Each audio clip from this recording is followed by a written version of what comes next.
أعوذ بالله من الشيطان الرجيم. بسم الله الرحمن الرحيم. والنازعات غرقا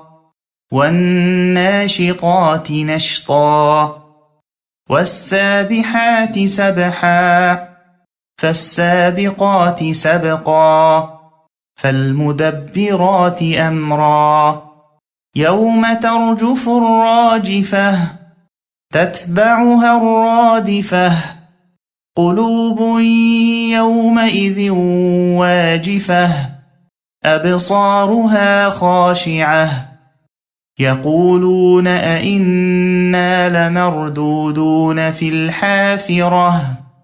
أئذا كنا عظاما نخرة قالوا تلك إذا كرة خاسرة فإنما هي زجرة واحدة فإذا هم بالساهرة هل أتاك حديث موسى إذ ناداه ربه بالواد المقدس طوى اذهب إلى فرعون إنه طغى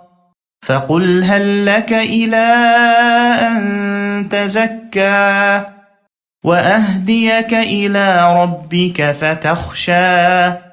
فأراه الآية الكبرى فكذب وعصى ثم أدبر يسعى فحشر فنادى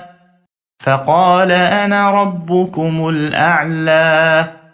فأخذه الله نكال الآخرة والأولى إن في ذلك لعبرة لمن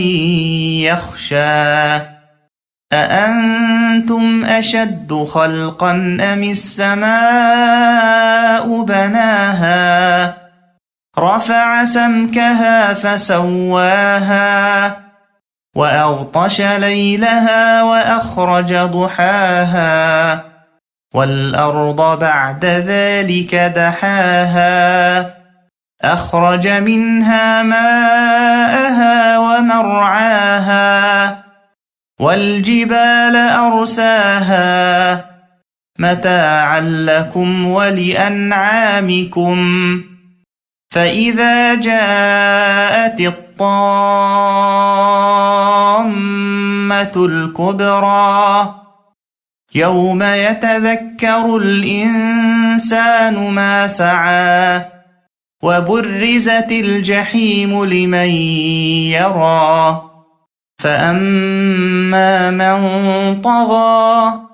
وآثر الحياة الدنيا فإن الجحيم هي المأوى وأما من خاف مقام ربه ونهى النفس عن الهوى فإن الجنة هي المأوى يسألونك عن الساعة أيان مرساها فيم أنت من ذكراها إلى ربك منتهاها إنما أنت منذر من يخشاها كأنهم يوم يرونها لم يلبثوا إلا عشية أو ضحاها